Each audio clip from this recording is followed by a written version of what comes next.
আসসালামু আলাইকুম।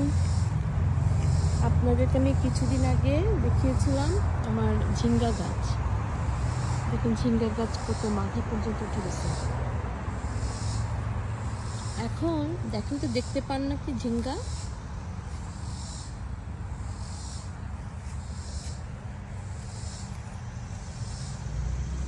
ছোট্ট ছিল, এখন কত বড় হয়ে গেছে মাশাআল্লাহ।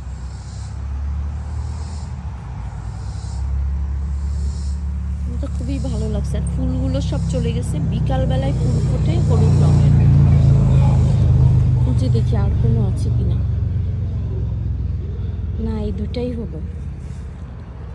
আপনাদের বাগানে কি কি লাগাচ্ছেন আমাকে জানিয়েন। Please like, share and comment. আমার চ্যানেলের নাম হচ্ছে মেঘবতী। সবাই ভালো থাকেন। আজকে এই পর্যন্ত। আল্লাহ হাফেজ।